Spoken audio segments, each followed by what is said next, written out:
In the history of Chinese prophecies, none was as famous or impactful as the Tuibeitu, sometimes referred to as the back-pushing diagrams, often considered the #1 prophecy book of China. Many believed that it predicted the major turning points of Chinese history with insane accuracy. Hey everyone, I'm Amy. Today we're going to look at the cryptic drawings and the poetic riddles for the prophecies of the Tuibeitu. When I first heard about these prophecies, I definitely thought that they were nonsense. But as I went through the prophecies, I started to think that they actually made sense. So were they actually accurate or just interpreted to become accurate? Before getting into the prophecies, let's start with its history. Imagine for a moment that you're an emperor at the peak of your power. You have unified China, your capital is the envy of the world, and your legacy seems untouchable. But deep down, you're haunted by a single question: how long will it last? According to legend, around 648 CE, Emperor Taizong of the Tang Dynasty was consumed by this very thought. He didn't want a simple fortune, he wanted a map of destiny. To get it, he turned to two brilliant minds of his age. First was Li Chunfeng, a master mathematician and astronomer. You may have seen him predict the rise of Wu Zetian in the game Road to Empress. The second was Yuan Tiangang, a sage said to possess the eye of heaven, supposedly able to read a person's entire life just by looking at the structure of their bones. Legend says that to ensure their work was untainted by personal bias and to prove the legitimacy of their skills, the two men sat with their backs to each other and ultimately came up with the same prophecies. Facing opposite directions, they consulted the I Ching, the ancient book of changes. As they worked, Li Chunfeng reportedly fell into a trance. Legends claim that his mind raced forward through the centuries, watching dynasties rise and crash. It is said that he saw the arrival of the Mongols, the smoke of the Opium Wars, and the roar of the modern airplanes. He was so far gone into the future that Yuan Tiangang had to physically intervene. After they had written down 60 prophecies, he pushed Li Chunfeng on the back and said, "The secrets of heaven must not be leaked further. It is better to go back and rest." That single act gave the book its name, the back-pushing diagrams. Many of the first few prophecies were believed to be so accurate that they started to create fear and unrest among the imperial rulers. For example, the most famous early validation was the prediction of a female emperor during the Tang Dynasty, which eventually happened with the reign of Wu Zetian. According to the old book of Tang, a rumor began spreading that said the Tang Dynasty lineage will end after 3 reigns, and a female ruler named Wu will replace them as emperor. Emperor Taizong became paranoid. When he discovered that the high-ranking general Li Chunfeng had a playful feminine childhood nickname that sounded like Lady Wu, the emperor had him executed in an attempt to stop the prophecy. As it turns out, and as we all know today, the prophecy wasn't referring to the poor general at all, but to the emperor's own concubine, Wu Zetian. Later accounts claim that when Wu Zetian eventually took the throne, she posthumously cleared Li Chunfeng's name, using his death as proof that her rise was divinely ordained and predicted by fate. However, this very proof became a nightmare for later rulers. By the Song Dynasty, the book's reputation for deadly accuracy had turned it into a major security risk. Rebels and secret societies began using various interpretations of the prophecy to claim the mandate of heaven was shifting, fueling unrest and providing a divine excuse for revolution. Emperor Taizong of the Song Dynasty realized that he couldn't simply destroy every copy, because the prophecies had already widely spread amongst the people. But if he couldn't ban it, he could confuse it. According to the history of Song and later anecdotes, the emperor ordered 100 counterfeit versions of the Tuibeitu to be released. These fake versions used the same images and texts, but scrambled the order and mixed in new, false prophecies. There is some irony in the fact that Emperor Taizong of the Tang Dynasty asked for the creation of the prophecies, while Emperor Taizong of the Song Dynasty tried to have them destroyed. The attempt to hide the true prophecies among the many fakes largely worked, Over time, the true sequence of the prophecies became lost to history. That is, until a few hundred years later, in the 17th century, there was an incredible scholar named Jin Shengtan, who lived during the transition from the Ming Dynasty to the Qing Dynasty. Jin Shengtan famously sorted through all of the different versions of the prophecies and was believed to have restored the order of the first 33 prophecies.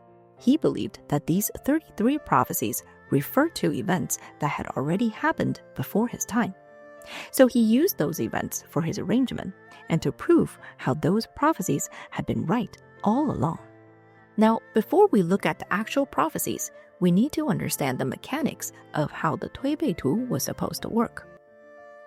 Each prophecy, referred to as a sign, is a three-part structure that included a cryptic diagram, a short prophecy, and a poetic ode that was supposed to capture historical turning points.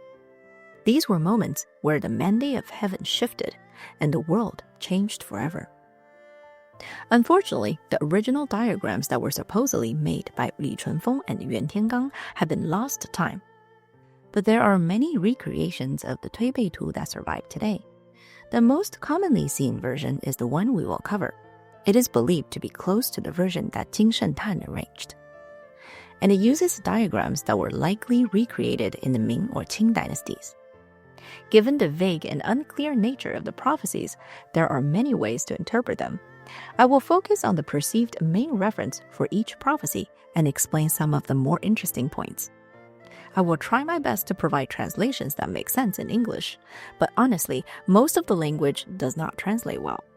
Many of the prophecies contain riddles that are deciphered through combinations and transformations of Chinese characters. Just know that there is much more than I am able to cover in this video. The Tuibeitu begins during the height of the Tang Dynasty. We start with sign 1, the cycle of time. The diagram shows two circles representing the sun and the moon, or the eternal interaction of yin and yang. The prophecy tells us that the universe is boundless, and that history, like the celestial bodies, moves in a loop. The authors are setting the stage. To understand what is coming, we must look at the endless cycle of the sun and the moon, which represents the perpetual rise and fall of emperors. The second diagram, sign 2, is effectively the general outline of the Tang Dynasty. It shows a plate filled with 21 plums. In Chinese, the word for plum is Li, which was the surname of the Tang Dynasty Imperial family. If you count the plums in the original drawing, there are exactly 21, matching the 21 emperors who would eventually rule. The ode contains a riddle. 2 and 9 reach fruition first. Now, there are a lot of ways to interpret this, but one popular way was that the Chinese for reach fruition, 乘十, sounds like the Chinese for multiply by 10, 乘十. If you multiply 29 by 10, you get 290, which was pretty much the duration of the Tang Dynasty in years, which was 289 years. But the Tang Dynasty wasn't just a story of men. Sign 3 is believed to reference one of the most controversial figures in Chinese history, Wu Zetian. The diagram shows a woman holding a blade. The prophecy says the sun and moon are in the sky, a direct reference to the name she created for herself, Zhao. The ode mentions she enters the imperial palace once again, after seeking renunciation. This is believed to reference her time as a Buddhist nun before her return to power in 654 CE. It ends with a stinging metaphor. The morning rooster crows. Which one is the male? A classic jab at a woman taking a man's role. This is similar to the prophecy that was referenced during the game Road to Empress. The restoration of the Imperial Li family is captured in sign 4, which shows 5 monkeys and a parrot. A parrot in Chinese is Yingwu, which is believed to be a reference to the Wu of Wu Zetian. In addition, it is also believed to reference a famous dream that Wu Zetian had about parrot, where the parrot's wings were broken. This is believed to predict the coup of 705 CE, where 5 key officials forced the aging Emperor Wu Zetian to abdicate. The monkeys represent these 5 ministers who worked together to support the tilted tree, which represented the Li family. Then we arrive at the great turning point of the Tang Dynasty, the Anlushan Rebellion, which broke out in 755 CE. Sign 5 shows a saddle and a stack of books, with a woman lying on the ground. This is believed to reference the tragedy of the beautiful Yang Guifei. The ode tells us that if the wood easy meets the ghost under the mountain, the golden ring will be buried here. The Chinese character for wood and easy together form the character Yang, and arranging the character for ghost under the character for mountain formed the character Wei, which was the name of the hill where Yang Guifei was forced to death while Emperor Taizong fled for his life. The aftermath of this is the slow, painful decline of the Tang Dynasty. Sign 6 appears to capture the bittersweet return of the capital in 757 CE. The diagram shows an emperor in a carriage, but the prophecy hides a mocking truth. Not a capital, yet it is a capital. Not an emperor, yet he is an emperor. This appears to be a jab at the imperial family's desperation. During the Anlushan rebellion, the crown prince, Li Hen, declared himself emperor at a tiny desert outpost while his father, Emperor Shenzong, was still alive. The not a capital was that desert outpost. The not an emperor was the son taking power behind his father's back. The restoration was real, but the dignity of the throne was gone. And the prophecy warns that this peace would only last a year or two before further chaos. By sign 7, the internal rot of the empire had invited invaders. The diagram shows a man in foreign clothes with a blade of grass in his mouth. In 763 CE, the Tibetan Empire saw the weakened Tang Dynasty and stormed the capital. The prophecy says, the mountains and rivers trap the emperor's feet, while the ode warns that ants have always been enough to cause a mighty dam to collapse. In this case, the ants were believed to be warring internal warlords, and the mountains and rivers were the Tibetans. Together, they were slowly destroying the empire. Sign 8 brings us to the chaos of 783 CE with another riddle. The one who breaks the thief becomes a thief himself. It's a story of ultimate betrayal. A general named Li Huaiguang saved Emperor Taizong from rebels. But after being insulted by corrupt officials, he decided to declare his own rebellion. The diagram shows 3 heroes believed to represent 3 generals who all turned on the emperor at once. And the prophecy says, the plum flowers are flying. A poetic way of saying the Li imperial family members were being slaughtered like falling petals as the emperor fled his palace yet again. But the most bloody prophecy of the decline is sign 9. The prophecy gives us another character puzzle. Neither white nor black, a man from the grass emerges. In Chinese, neither white nor black refers to the color yellow, huang. Not a racist joke, I promise. This is believed to reference the violent rebel, Huang Chao, who led an army of peasants across China in 881 CE. The ode says, a hero rises from among 10,000 people, staining the rivers and mountains with blood until the very sun turns red. He didn't just rebel, he attempted to wipe the Li family and all noble families out of existence. Finally, sign 10 brings us to the end of the Tang Dynasty in 907 CE. The diagram shows a massive flood drowning mountains, representing the rising tide of the nomads from the north, who swarmed the central plains. The prophecy mentions the 8 oxen, which forms the Chinese character Zhu. This is believed to reference the surname of the warlord Zhu Wen, who killed the last 2 emperors of the Tang Dynasty and ended the empire. The ode contains a dark irony. Not only did I give him life, but he returned to take mine. This appears to predict how Zhu Wen would eventually be murdered by his own son just a few years later. And at the end, the ode says that looking back, there are still the flowers of plums, believed to be a recognition that there are still descendants of the Li family who would form their own smaller kingdoms in the future. But the unified empire was gone, and China descended into the chaos of the 5 dynasties and 10 kingdoms. In the 5 dynasties and 10 kingdoms, the Tuibeitu moves quickly through this period, where emperors were made and murdered in the span of a single season. This brings us to sign 11. the rise and fall of the later Tang, one of the 5 dynasties. The diagram shows a man lying on the ground near 3 trees, where the man was believed to represent the founding emperor Zhongzong, and the 3 trees representing that only 3 more emperors would succeed him. The ode mentions, one day, Tongguang goes straight to heaven, where Tongguang refers to the era name of Emperor Zhongzong and reads as a reference to the fact that he was killed during the rebellion. Sign 12 shows a man next to a stone. The prophecy says, calling a piece of stone his father, handing over the 16 prefectures that are no longer land of the Tang Dynasty. This is believed to refer to Shi Tang, who defeated the later Tang in 936 CE in order to form the later Qing Dynasty.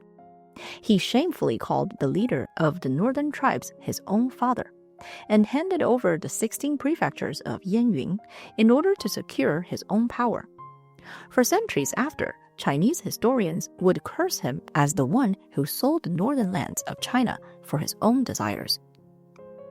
Sign 13 shows sparrows flying, with one on top of a wall, believed to be a reference to Guo Wei, whose nickname was Sparrow Guo.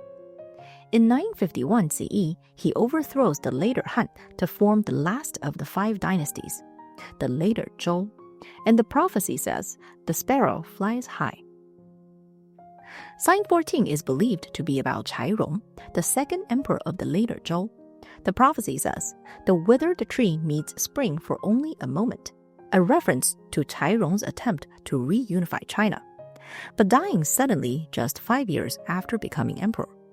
The ode says, the cycle of the 5 elements has ended, 13 youth and 5 lords have passed, which is believed to reference the 5 founding emperors of the 5 dynasties and the 13 emperors across those dynasties.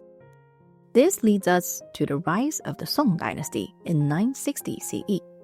Sign 15 shows a child with a broom sweeping away a swarm of bees. It is believed that the child is Zhao Kuangying, who forms the Song Dynasty as Emperor Taizong, and the bees are the kingdoms he swept away to unify the land. In sign 16, the unification is complete.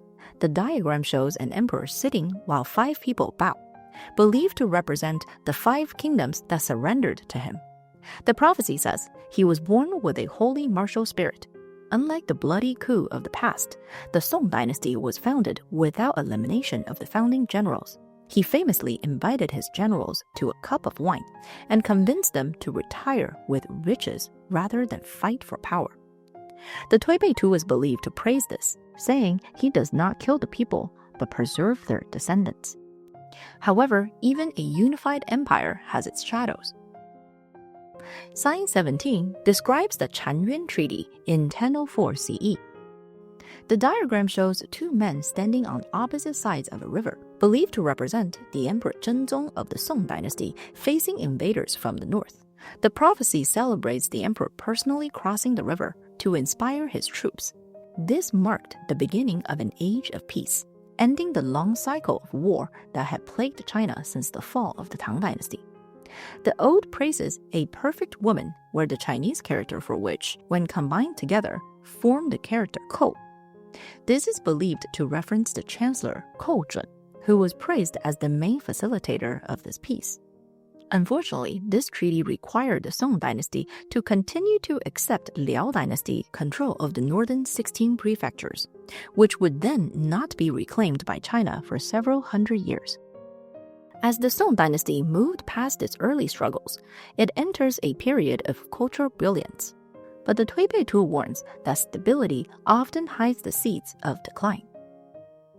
Sign 18 highlights the time of Empress Dowager Liu, a period of stability and female leadership during the Song Dynasty. The prophecy uses a clever riddle, golden blade and a crouching rabbit. In the Chinese zodiac, the rabbit corresponds to the character Mao, and combining the Chinese character Mao with the character of golden blade, and you get the character of the surname Liu. The diagram shows a woman in a gateway with a dog by her side. The dog represents the young Emperor Renzong, born in the year of the dog, who relied on the Empress Dowager's golden blade to maintain peace, while he was too young to rule. It was interpreted to be a reference to Empress Dowager Liu serving as a regent for the young Emperor Renzong. Another interpretation suggests that this sign is in reference to the famous legend, the wild cat exchanged for the crown prince, where Empress Liu plotted to steal the newborn son of a rival consort by replacing the baby with a wild cat, claiming the rival had given birth to a monster. In sign 19, we see a diagram of a pavilion surrounded by a fence. This prophecy is believed to reference the reign of Emperor Shenzong of the Song Dynasty, who mistakenly supported the disastrous proposals of Wang Anshi. The prophecy mocks the court, calling them stupid for entering the room and following Wang Anshi blindly. It says, "A million-strong army with a stone on its head," with the Chinese character for stone, shi, appearing to be a direct jab at Wang Anshi. His proposals led to an unsuccessful campaign against the Western Xia, which resulted in a massive defeat, loss of life, and depleted resources. The ode captures the emperor's regret. Many historians mark this as the beginning of the decline of the Northern Song Dynasty. Sign 20 shows us the continued decline of the Northern Song Dynasty. The prophecy states, "Father and son are of one heart and walk the same path. The sun and moon in the sky are but objects in their hands." Believed to reference the corrupt official Cai Jing and his son, who took control of the imperial court. The ode warns of strange clouds rising from the north, believed to be a reference to the sudden and unexpected emergence of the Zhichen Jing. The diagram shows a massive flood drowning the valleys, but 2 sprouts of grain survive. This flood is the reoccurring symbol for nomadic invasion in these prophecies. The 2 sprouts represent the Han Chinese people submerged but clinging to life. And then with sign 21, we come to the end of the Northern Song Dynasty. The diagram shows 2 emperors being marched away by a foreigner. The prophecy describes a desolate scene. The palace is empty. The snow is 3 feet deep. This is believed to be reference to the Jingkang incident of 1127 CE, when the Jurchen invaders looted the capital of Kaifeng, captured Emperor Qingzong, his father Emperor Huizong, and most of the imperial family. The ode references that a different name is set upon the throne, believed to reference Zhang Bangcang, an official of the Northern Song Dynasty who was forced onto the throne as a puppet emperor by the invaders. And with the end of the Northern Song Dynasty, we moved south to the founding of the Southern Song Dynasty.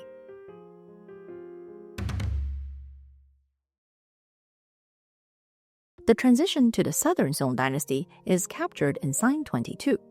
The image shows a majestic horse standing amidst floodwaters. This represents the heavenly horse, a reference to Emperor Gaozong, the first emperor of the Southern Song Dynasty. Legend says a horse miraculously carried him across a river to escape the Jurchen invaders, a story that some historians believe was made up to prove his divine right to rule. The prophecy states, "The heavenly horse is in the sky. When misfortune reaches its extreme, peace appears," suggesting that even in the empire's darkest hours, a savior emerged to continue the dynasty in the south. The prophecy also contains the characters Mu Gou, which together forms the character Gou, which is the birth name of the emperor Zhao Gou. And then the ode contains a riddle that is believed to create the character Hui. This appears to be a reference to the infamous minister Qing Hui, one of the most hated figures in Chinese history, for betraying and causing the death of the legendary general Yue Fei in exchange for a cowardly and temporary peace. The ode even hints at the new capital, Ling'an, while noting that the Song Dynasty now only held half of its former glory. But a purchased peace cannot last when the world itself is shifting. In the north, a power was rising that would swallow not just China, but half of the known world. Sign 23 shows a scene of desperate defense. The prophecy says, "Si Dao, who is not Dao," where Dao also means the true path or way. This is believed to mock the corrupt official Jia Si Dao, who was partying while the Mongol armies were taking over China. It mentions an auspicious light, xiangguang, which is believed to reference the loyal official Wen Tianxiang, the brilliant light of loyalty during the dynasty's darkest hour. The prophecy seems to suggest that the dynasty was like a broken ship that had lost control, and destruction was inevitable. Then it references two loyal officials as two pillars who were trying their best to hold up the empire. In the end, the ode asks, how can it be that on a night of fires reaching the sky, you're still playing with water under the lanterns? Then we reach sign 24, the tragic end of the Song dynasty. The diagram shows a setting sun over an empty sea with a single piece of wood drifting in the waves. The prophecy says, at the edge of the mountains and the sea, not an emperor, but an immortal. This is believed to reference the Battle of Yashan in 1279, where the Song dynasty was defeated. The loyal official Lu Xiufu took the 8-year-old child emperor on his back and leapt into the ocean to save him from disgrace. And so, the last emperor of the Song dynasty became immortal in death instead. The prophecy then says 2948, where 29 is interpreted as 18 and 48 is interpreted as a reference to 320. For the 18 emperors and 320 years of the Song dynasty, the ode says, 11 diviners meet their end in the small month, where the Chinese character for 11 diviners and a small month together form the character of Zhao, the imperial family name of the Song dynasty. This appears to be translated to the house of Zhao meets its end. As the Song dynasty ended, the rule of the Yuan dynasty began. Sign 25 shows a diagram with an iron axe where the handle is broken into exactly 10 segments. The iron 铁 and wood 木 of the axe are believed to reference the first two characters of the personal name of the great Genghis Khan, 铁木真. The 10 segments appears to predict that after Kublai Khan formed the Yuan dynasty, exactly 10 emperors would succeed him. The prophecy mentions the Woli River, where the Mongols first rose to power. The ode then suggests that the dynasty would be short-lived, saying that descendants would be 5-5, where 5-5 could be 10, like the 10 segments of the axe handle. In Chinese, 5-5 sometimes can also mean 100, believed to predict that the Yuan dynasty would not last over 100 years, and it did end just after 97 years. The Yuan dynasty, built on the saddle of a horse, struggled to rule from a throne, and sign 26 captures its final collapse. The diagram shows a monk leading 4 women, is believed to represent the last emperor of the Yuan dynasty, Emperor Shundi. He is remembered for abandoning his duties to obsesses over sexual alchemy and bedchamber arts, taught by monks. The prophecy warns of a time with no night in the hours and no rice in the years, believed to reference the emperor's debauchery while millions of his people starved during horrific famines. It also mentions rebels rising from all 4 directions, a reference to the constant peasant rebellion of that time period. The ode delivers a stinging critique. While he obsesses over immortality in the bedroom, it's no wonder the city gates stand wide open. While the emperor was distracted by the arts of the bedchamber, the Ming dynasty army arrived at the gates. The last Yuan dynasty emperor didn't even fight. He simply fled with his concubines. And in 1368, the Ming dynasty was formed.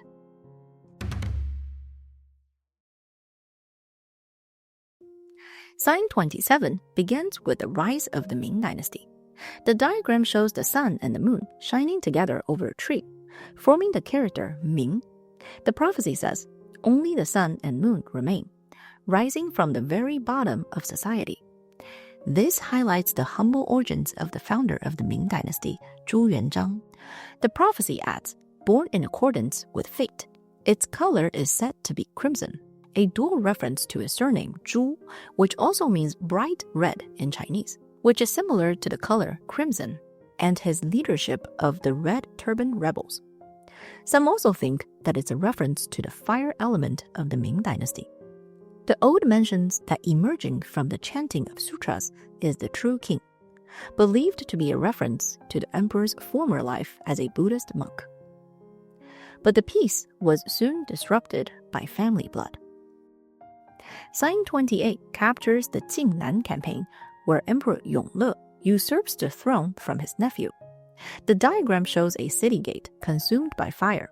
The prophecy says, grass on top, fire at the feet, which forms the Chinese character of swallow, yin, which was the title of the usurper, the prince of Yin. It warns that the imperial palace turns to ash, referencing the Great Fire of Nanjing during the coup. The ode then mentions a true dragon wanders the four seas, a reference to the legend that the deposed emperor Jianwen escaped the fire and spent the rest of his life as a wandering monk. The Ming Dynasty reached its peak in sign 29, believed to be a reference to the Renxuan governance. The diagram shows 3 trees representing the 3 ministers, surnamed Yang, who stabilized the empire. As the Chinese character for Yang contains the character for wood, the ode notes a branch to the north, a branch to the east, and a southern branch of the same kind. The 3 listed directions perfectly match the nicknames of the 3 Yang ministers, which were based on the same 3 directions. The text also appears to praise Empress Dowager Zhang by saying, "The entire world sings of the wise mother's virtue, for her reign truly echoes the golden spirit of the ancient dynasties." By sign 30, the prophecies turn toward disaster. The prophecy appears to describe the Tumu Fortress incident in 1449, where Emperor Zhentong was captured by the Mongols. The ode says, imperial carriage travels to the barbarian border. And the diagram shows a tiger leaping over a stone. The tiger is believed to reference the arrogant eunuch Wang Zhen, who led the emperor into an ambush, while the stone Shi is believed to reference the general Shi Hen, who helped to restore the emperor to the throne. The end of the Ming Dynasty is marked by internal rot. Sign 31 features a woman and what appears to be a male ghost standing near a fallen sprout. The ghost is believed to represent the eunuch Wei Zhongxian, an extremely powerful and corrupt eunuch who ended up controlling the entire empire, often referred to as the 9,900-year-old. And the woman is believed to represent the emperor's wet nurse, Lady Ke, who allied with Wei Zhongxian to dominate the court. The prophecy appears to say that their corruption fouled the palace and doomed the empire. The final collapse arrives in sign 32. The diagram shows a horse, Ma, standing in a doorway, Men, forming the Chinese character, Chuang, which was the nickname of the rebel Li Zichen.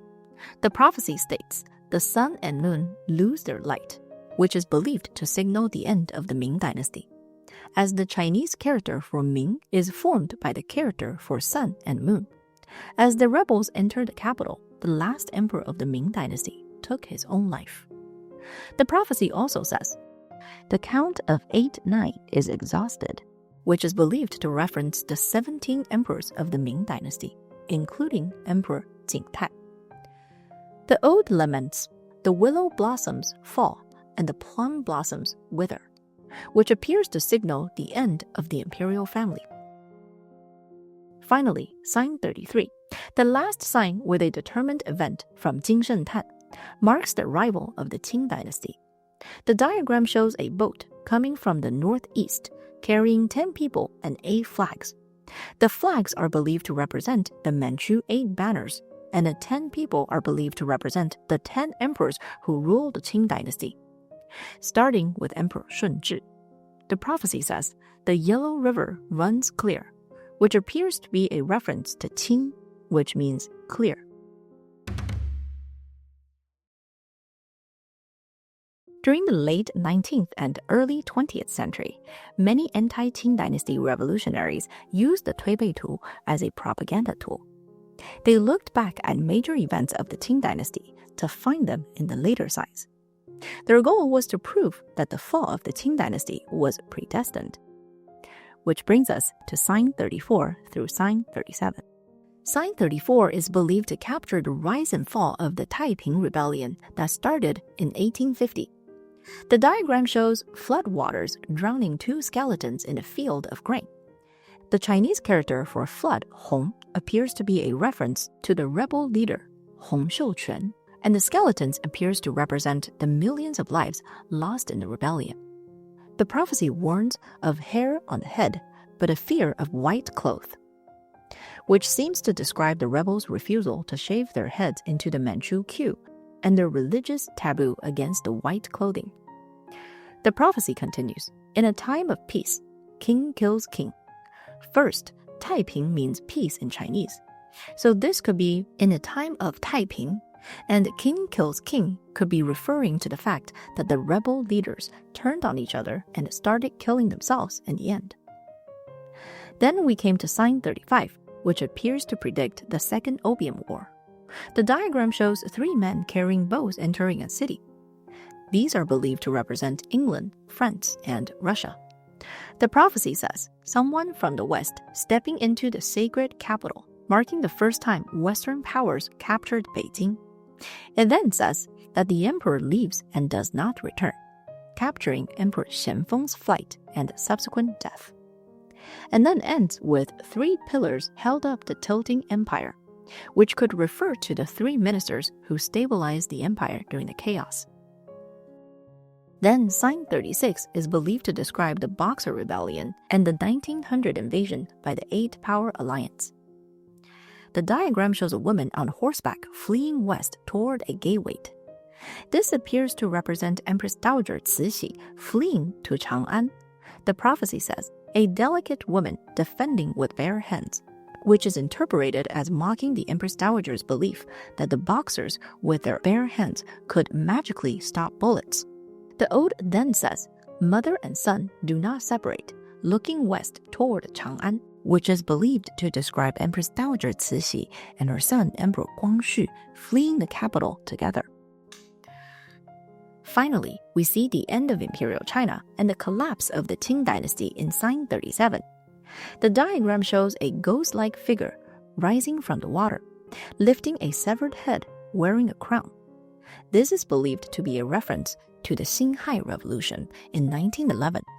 The water in the diagram could represent the Qing dynasty, while the ghost represents the foreign powers. The prophecy opens with, the water of the Han River are vast, which seems to point directly to the start of the revolution on the banks of the Han River. The prophecy continues to say, not unifying, yet continuing the line, which appears to mark the moment a new republic, not based on traditional imperial lineage, continued the rule of China. The ode states, betrayal comes in the 8th month, which was the exact lunar month the revolution began. It concludes with, the world has no ruler, half ominous and half auspicious. After over 2,000 years, the ancient cycle of emperors had finally been broken. While the birth of a new republic was auspicious in some ways, there are still many ominous challenges and a fragile peace.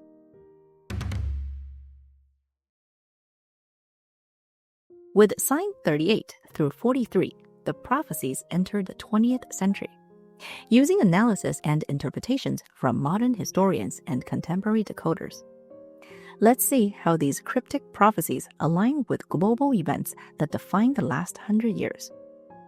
As these events are so close to modern day, there is a lot more debate over the interpretations of these prophecies, so I will focus on the more common explanations. We begin with the arrival of global conflict in sign 38, which is believed to reference World War I. The diagram shows a gate with 5 bodies lying outside. The prophecy says, a deer outside the gate, fought over by many powers. In Chinese symbolism, the deer represents the ultimate prize of power. Here it seems to reflect the fact that this war was fought primarily outside the gates of China. Then the prophecy notes, the disaster reaches the birds and the fish, which appears to be a reference that the war eventually spread to impact even those far from the front lines.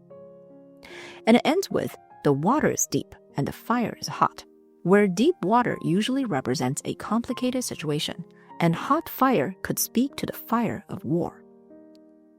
Sign 39 is believed by many to predict the Japanese invasion in the 1930s. The diagram shows a bird standing on a mountain with the rising sun. And what is the land of the rising sun? The prophecy says, with the rising sun, everyone will cry. And in the end, the ode concludes, one morning the golden rooster crows, and the sun sets into the deep sea. This appears to reference the surrender of Japan in 1945, the year of the golden rooster. Sign 40 is believed to capture the Chinese Civil War and the resulting division of the region. The diagram shows 3 children, which seems to represent 3 political entities, mainland China, Taiwan, and Hong Kong. The prophecy says, without land, yet being a master, believed to be a reference to the nationalists' government claim to being the real China on the global stage, even after their retreat to Taiwan. In sign 41, we see a diagram that shows a man with 1 foot on a ball. Many believe that the man represents Mao Zedong, and the ball represents the world of China. The man stands above the world, wielding a power so singular that his word was law. The prophecy says, heaven and earth are in darkness, and yin and yang are reversed, and the earth is above the sun. This is believed to be a reference to the Cultural Revolution that began in 1966, where traditional social hierarchies are violently overturned. The diagram of sign 42 shows a woman holding a pipa with a rabbit and a bow by her feet. The prophecy says, a beautiful person comes from the west, and the court grows gradually peaceful. In Chinese, United States is known as 美国, and a beautiful person is 美人, so this prophecy is believed to represent the normalization of relations between the United States and China. And then the ode seems to describe a cultural shift. A Western woman, a lute immortal, and her clothes are bright and fresh. This is believed to represent the extravagant and seductive nature of Western values, appearing as attractive as an immortal's clothing. However, the ode follows with, now blending into the court and marketplace, creating a lot of chaos between rulers and subjects. This is believed to capture the internal friction caused by the new ideologies competing with traditional governance. And finally, we came to sign 43, a prophecy that has been subject to a lot of debate and controversy in recent times. While some believe that the events related to the sign have not happened yet, others read the sign instead as a metaphor for the end of the Cultural Revolution and the start of reform and opening. Still, others connect it to the relationship between mainland China and Taiwan. Since there are many different interpretations of this prophecy due to politics, I will just explain how some historians connect the sign to China and Taiwan. In this sign, we see a diagram of a man and a child walking together. The prophecy says, the king is not a king, the subject is not a subject. Some believe that the man represents mainland China, where he is the king, but he cannot act like a king to Taiwan, and that the child represents Taiwan, who should be the subject, but does not act like a subject. The prophecy continues, first difficult and dangerous will be settled in the end. Sign 44 through sign 59 appears to be prophecies for events that have yet to happen. Now, there are some modern interpretations that suggest that sign 44 through 50 also reference events that have already happened. But there is still a lot of debate. And those interpretations aren't widely accepted, so I won't go over them here. Instead, if any of you watching this video are prophets or fortune tellers, I will show these signs at the end of my video for you to see. What do you think they mean? Let me know in the comments. And then, in the end, we have sign 60. The diagram brings us back to the beginning, that first legendary night in the Tang Dynasty. It shows one man, Yuan Tiangang, pushing the back of his friend, Li Chunfeng. The prophecy says, one yin and one yang, no end and no beginning. The one who ends, ends today. The one who begins themselves. The final ode serves as the book's signature. Seeking the vast heavenly fate within these pages, the rise and fall of the way of the world are not of our own free will. Thousands upon thousands of things can never be fully told. it is better to push the back and go home to rest. From surprisingly specific and seemingly accurate predictions like Sign 3 about Wu Zetian to other predictions that may feel forced and arbitrary, the Tuibeitu can feel like it is more than just a collection of lucky guesses. It seems to reflect a belief that history isn't just a series of random accidents, a belief that just as breath expands and contracts, society falls apart and comes back together. It's about the cycle of humanity and civilizations. Or is it? What do you think about these prophecies? Accurate or just lucky? Oh, and one last thing. Some modern historians suggest that the Tuibeitu was not actually made by Li Chunfeng and Yuan Tiangang at all. They believe that these prophecies may have been created much later and then retroactively attributed to the early Tang Dynasty in order to make them more believable. However, the Tuibeitu is clearly mentioned in the history of Song, so some version of it must have already existed by the Song Dynasty. What do you think about that? Let me know in the comments. If you enjoyed today's topic, don't forget to like and subscribe. Thanks again for watching, and I'll see you in the next one. And for those of you prophets out there, continue on to see the remaining prophecies.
Stay curious, stay magical.